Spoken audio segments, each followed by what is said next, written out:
Baik, Assalamualaikum warahmatullahi wabarakatuh. Perkenalkan, nama saya Gilang Ramadan dengan NIM 1901024013 kelas 3 PLN. Pada kesempatan kali ini saya akan membuat sebuah video yang mana video presentasi ini untuk memenuhi ujian akhir semester dari Praktikum Sistem Distribusi, yang dimana saya mendapatkan judul atau tema yaitu Konstruksi Jaringan SUTM. Pertama, saya akan menjelaskan pengertian dari SUTM. SUTM itu sendiri kepanjangan dari saluran udara tegangan menengah. Adalah sebagai konstruksi termurah untuk penyaluran tenaga listrik pada daya yang sama. Konstruksi ini terbanyak digunakan untuk konsumen jaringan tegangan menengah yang digunakan di Indonesia. Ciri utama dari jaringan ini adalah penggunaan penghantar telanjang yang ditopang dengan isolator pada tiang besi atau beton atau kayu juga. Terus penggunaan penghantar telanjang ini diperhatikan faktornya terkait dengan keselamatan ketenaga listrikan, seperti jarak aman minimum yang harus dipenuhi penghantar bertegangan, yaitu yang bertegangan 20 kV, baik antara fasa dengan fasa maupun antara fasa dengan penggunanya. Terus termasuk juga dalam kelompok yang diklasifikasikan SUTM adalah penghantar yang berselapung atau disebut dengan A3CS.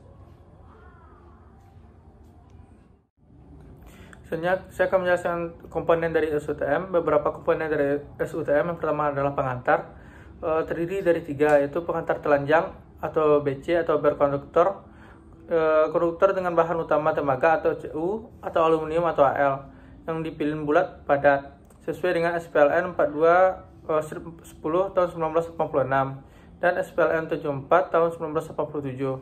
Pilihan konduktor penghantar telanjang yang memenuhi pada dekade ini adalah A2C atau A3C. Sebagai akibat tingginya harga tembaga dunia, saat ini belum memungkinkan penggunaan penghantar berbahan tembaga sebagai pilihan yang terbaik. Terus yang kedua ada penghantar berisolasi setengah atau A3CS atau half insulated single core. Konduktor dengan bahan utama aluminium ini diisolasi dengan material XLPE dengan batas tegangan 6 kV dan harus memenuhi SPLN nomor 43/5/6 tahun 1995. Dan yang ketiga adalah penghantar berisolasi penuh atau tri single core, yang mana SLPE dan berselubung PVC yang berpenggantung penghantar baja dengan tegangan pengenal 12/20 dalam tanda kurung 20 per kV. Penghantar jenis khusus ini digunakan untuk SKUTM dan berisolasi penuh sesuai dengan SPLN 43/5/2 tahun 1955. Selanjutnya adalah isolator. Pada jaringan SUTM, isolator adalah pengaman penghantar bertegangan dengan tiang penopang atau trafes. Isolator adalah materi di mana muatan listrik tidak dapat lewat dengan bebas, sehingga menjadikannya hampir mustahil untuk menghasilkan arus listrik dengan pengaruh medan listrik. Singkatnya, isolator ini merupakan materi yang sulit menghantar arus listrik. Isolator di PLN terdiri dari isolator tumpu dan isolator tarik yang digunakan dapat dengan material dasar keramik atau glass ataupun polimer. Dimensi dan kekuatan jenis-jenis isolator tumpu dan tarik dapat disesuaikan dengan kondisi tertentu. Adapun peralatan pengaman pada SUTM yaitu ada 4, yaitu pertama pemisah ringan penghantar lebur atau FCO, yang kedua ada pemutus balik otomatis atau automatic recloser, yang ketiga ada saklar seksi otomatis, yang keempat ada penghantar tanah. Berikut ada juga foto-fotonya, yang sebelah kiri adalah gambar FCO dan sebelah kanannya adalah untuk recloser. Selanjutnya ada peralatan hubung atau switching yang terdiri dari 2. Di SUTM ada DS atau disconnecting switch, yaitu sebagai pemisah, dan ada juga LBS atau load break switch untuk pemutus beban. Berikut adalah contohnya, sebelah kiri adalah bentuk dari LBS dan sebelah kanan adalah bentuk dari DS. Selanjutnya ada konektor yang terdiri dari 3, yaitu joint sleeve connector untuk sambungan lurus, parallel groove connector untuk sambungan percabangan, dan lifeline connector untuk sambungan sementara yang bisa dibuka pasang. Yang gambar di bawah ini adalah termasuk dari lifeline connector. Berikut komponen yang utamanya adalah tiang, yang mana jenis tiang distribusi ini digunakan untuk distribusi tenaga listrik. Terdiri dari 3 macam, Yang pertama tiang kayu, dua tiang besi, dan ketiga tiang beton. Untuk tiang kayu untuk sekarang ini sudah tidak digunakan lagi di Indonesia. Yang lebih utama yang digunakan adalah tiang besi dan tiang beton. Berikut adalah simbol-simbol dari tiang beton berdasarkan tipe tiang tersebut, baik dari tingginya maupun kekuatannya. Berikut ada konstruksi yang mana saya akan menjelaskan tentang ROW atau right of way dan jarak aman atau safety distance. Ruang bebas atau right of way adalah ruang yang dibatasi oleh bidang vertikal dan horizontal di sekeliling dan di sepanjang konduktor penghantar listrik, di mana tidak boleh ada benda di dalamnya demi keselamatan manusia, makhluk hidup, dan benda lainnya serta keamanan operasi. Sedangkan dari safety distance atau jarak aman adalah jarak antara bagian aktif atau fase dari jaringan terhadap benda-benda di sekelilingnya, baik secara mekanisme atau elektromagnetis, yang tidak memberikan pengaruh membahayakan. Berikut inilah juga termasuk simbol-simbol dari konstruksi dari SUTM. Ada juga SUTR-nya. Berikut seperti konstruksi tiang awal, beginilah simbol dari CTM-nya, dan lainnya. Konstruksi dari SUTM itu terdiri dari dua, yaitu 3 kawat dan 4 kawat. Pertama saya akan menjelaskan tentang 3 kawat, yaitu yang bagian sirkuit tunggalnya. Berikut ada beberapa contohnya konstruksinya, yaitu baik dari tiang penumpu, yang bagian sebelah kiri itu adalah konstruksinya. Yang kedua ada tiang sudut kecil dengan sudut 15 derajat sampai dengan 30 derajat. Sebelah kanan adalah bentuk konstruksinya. Selanjutnya ada konstruksi tiang sudut besar dengan sudut lintasan 30 sampai 60. Yang dimana konstruksi ini memakai 6 set isolator tarik, 3 buah isolator tumpu, dan 2 buah cross arm. Dan selanjutnya ada konstruksi tiang sudut besar dengan sudut lintasan 60 sampai 90. Yang mana ini memakai 6 set isolator tarik, 1 buah isolator tumpu, dan 4 buah cross arm. Selanjutnya ada konstruksi tiang awal atau last pole, yang mana tiang awal ini dipasang pada awal jaringan di mana terdapat kabel naik dari gardu induk atau pusat listrik. Pada tiang ini terpasang 3 set isolator tarik, 2 buah cross arm, lightning arrestor, pipa galvanis, pelindung kabel diameter 4 inci, dan instalasi pemumian, yang dimana kekuatan tiang ini disesuaikan dengan besarnya penumpang penghantar yang digunakan. Selanjutnya ada konstruksi tiang peregang atau tension pole, yang mana tiang peregang ini dipasang pada tiap-tiap 10 gawang jaringan. Kekuatan tiang ini sama dengan kekuatan tiang awal atau tiang dengan kekuatan tiang lebih kecil, namun harus ditambah 2 set konstruksi topang tarik dengan arah berlawanan. Pada konstruksi ini terpasang 6 set isolator tarik, 3 buah isolator tumpu, dan 2 buah cross arm. Selanjutnya konstruksi tiang pencabangan atau T-of-pole, yang mana konstruksi ini gabungan antara konstruksi tiang penumpu dan tiang awal tanpa lightning arrestor, kabel naik, namun ditambah dengan 1 buah isolator tumpu dan 1 set topang tarik. Jika tidak memungkinkan penggantian tiang dengan kekuatan tarik yang lebih besar. Selanjutnya konstruksi saklar tiang atau pole switch, yang dimana konstruksi ini dipasang untuk maksud manuver jaringan atau pemeliharaan, yang dimana terdapat 2 jenis saklar tiang, pole top switch yang hanya berfungsi sebagai pemisah, pole top load break switch yang berfungsi sebagai pemutus beban, yang dimana konstruksi ini memakai tiang dengan kekuatan tarik sekurang-kurangnya 350 dan. Selanjutnya konstruksi pemumian, yang dimana bagian-bagian yang harus dibumikan adalah bagian konduktif terbuka, konstruksi tiang untuk setiap 3 gawang, dan instalasi lightning arrestor. Konstruksi ini memakai penghantar pemumian jenis tembaga, bimetal, joint, penghantar aluminium, dan elektroda pemumian. Selanjutnya konstruksi tiang akhir atau end pole. Konstruksi ini sebagaimana konstruksi tiang awal dengan atau tanpa kabel naik. Tiang yang dipakai dengan kekuatan tarik sesuai penampang penghantar atau dengan kekuatan tarik lebih kecil ditambah konstruksi topang tarik. Selanjutnya konstruksi SUTM sistem 3 kawat dengan sirkuit ganda, yang mana konstruksi SUTM ini pada dasarnya sama dengan konstruksi dari SUTM sirkuit tunggal dengan pertimbangan sebagai berikut. Yang pertama, panjang tiang sekurang-kurangnya 12 meter. Yang kedua, posisi tiang sudut tiang akhir harus diperkuat dengan konstruksi penopang. Yang ketiga, tidak menggunakan satu tiang awal untuk atau arus kabel naik TM. Yang keempat, kebutuhan material konstruksi menjadi 2 kali lebih banyak pada satu tiang konstruksi. Yang kelima, tidak memasang saklar tiang pada tiang yang sama. Yang keenam, SUTM dioperasikan dari transformator yang sama.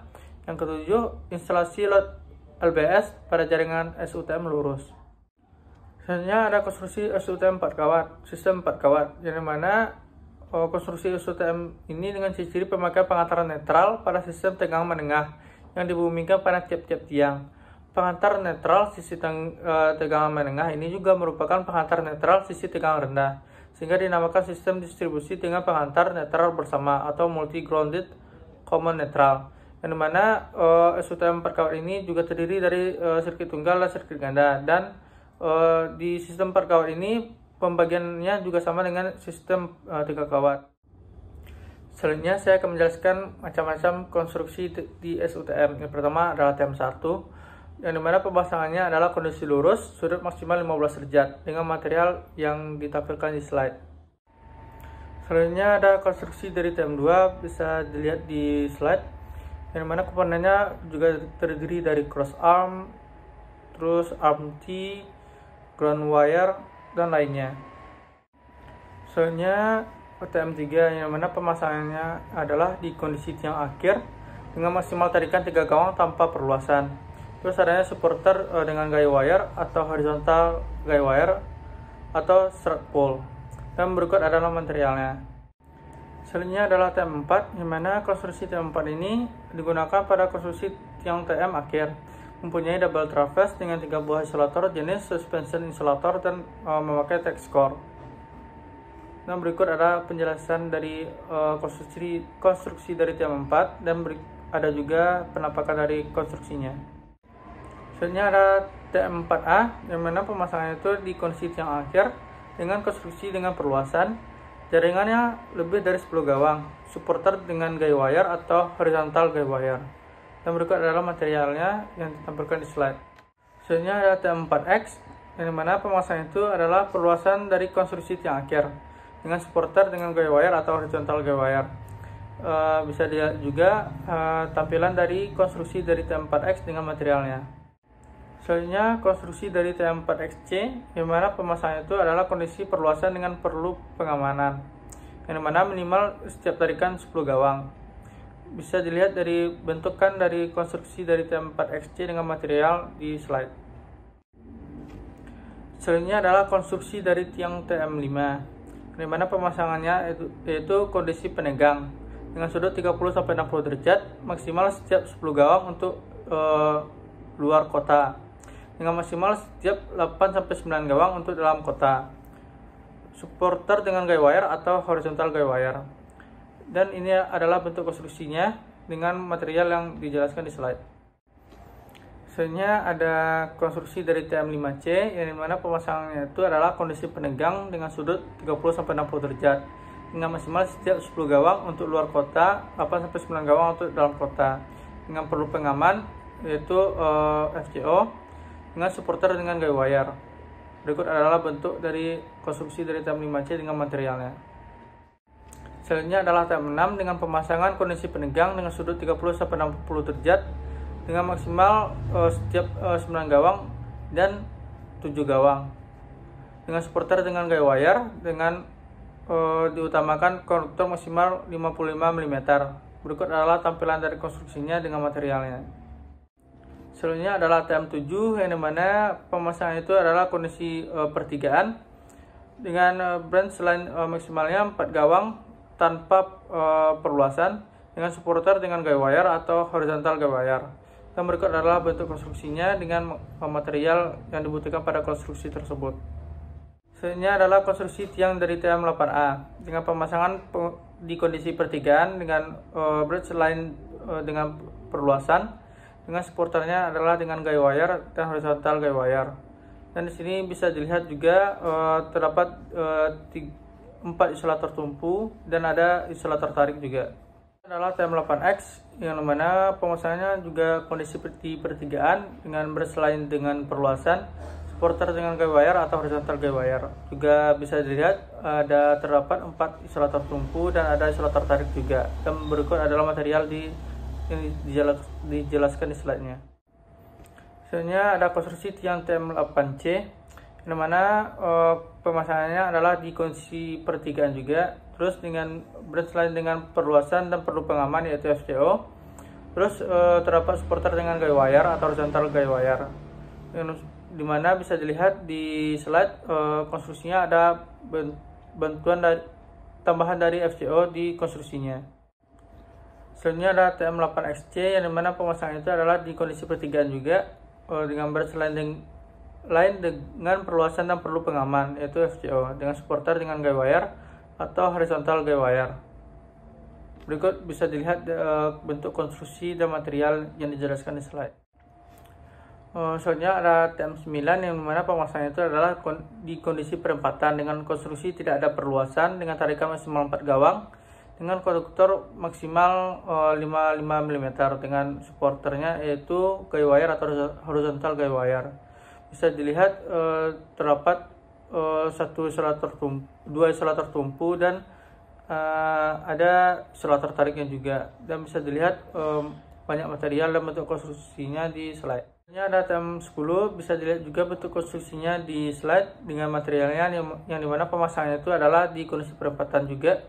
Terus konstruksinya dapat dengan perluasan, dengan supporter dengan guy wire atau horizontal guy wire. Selanjutnya ada TM10X, bisa dilihat juga bentuk konstruksinya ada 2 buah isolator tumpu dan ada isolator tariknya, ada juga guy wire-nya, yang dimana pemasangannya itu di kondisi existing belokan atau sudut 60-90 derajat, dan konstruksi dapat dengan perluasan. Berikut ada juga material yang dijelaskan di slide. Selanjutnya ada TM10C dengan tambahan FCO pada konstruksinya, bisa dilihat di gambar konstruksi di slide, yang dimana pemasangannya itu adalah kondisi belokan juga di sudut 60-90 derajat, dengan konstruksi dapat dengan perluasan dan perlu pengaman, dan supporternya adalah guy wire atau horizontal guy wire, dan bisa juga dilihat material di slide-nya. Selanjutnya TM10XC juga ditambah dengan pengaman juga, dan ada isolator tumpu, yang dimana pemasangannya juga di kondisi belokan atau sudut 60-90 derajat, dengan konstruksinya dapat dengan perluasan, dengan supporternya guy wire. Ada juga konstruksi tiang TM11, yaitu pemasangan kondisi tiang akhir. Bisa dilihat di slide bentuk gambar tiang akhirnya atau TM11, dengan konstruksi dengan perluasan kabel tanah dan arrester, dan supporternya adalah dengan guy wire atau horizontal guy wire. Selanjutnya ada konstruksi dari tiang TM11C, yang dimana ditambahkan dengan pengaman yaitu FCO, yang dimana pemasangannya adalah di kondisi tiang akhir, dengan konstruksi dengan perluasan kabel tanah dan arrester atau lightning arrester, dan dipasang untuk pelanggan dengan kubikel daya maksimal 1800 kVA. Ada TM11DS dengan pemasangan kondisi tiang akhir, dengan konstruksi dengan perluasan kabel tanah dan arrester, dengan pengaman CO untuk pemeliharaan, dan dipasang untuk pelanggan dengan kubikel daya 2000 kVA, dengan supporternya dengan guy wire atau horizontal guy wire. Berikut ada juga material yang ditampilkan di slide. Ini ada konstruksi tiang TM12 dengan pemasangan kondisi tiang akhir pada gardu tipe portal, dengan konstruksi tarikan maksimal 5 gawang, dengan supporter guy wire atau horizontal guy wire. Berikut adalah TM13, bentuk konstruksinya bisa dilihat di slide, dengan pemasangan itu juga di kondisi tiang akhir pada gardu tipe portal, dengan konstruksinya tarikan maksimal 5 gawang, dengan supporter guy wire dan atau horizontal guy wire, dan dijelaskan juga materialnya di slide. Berikut yang terakhir adalah konstruksi dari tiang TM14, yang mana pemasangannya itu adalah dalam kondisi tiang untuk menyesuaikan situasi, dan kondisi tiang ini adalah tiang sisipan pada gardu tipe portal, dan bisa dilihat bentuk dari tiang sisipan pada gardu tipe portal di slide dengan material yang ditampilkan di slide. Sekian presentasi saya mengenai tema saya, yaitu konstruksi jaringan SUTM. Apabila ada salah, saya mohon maaf. Wabillahi taufiq wal hidayah. Wassalamualaikum warahmatullahi wabarakatuh.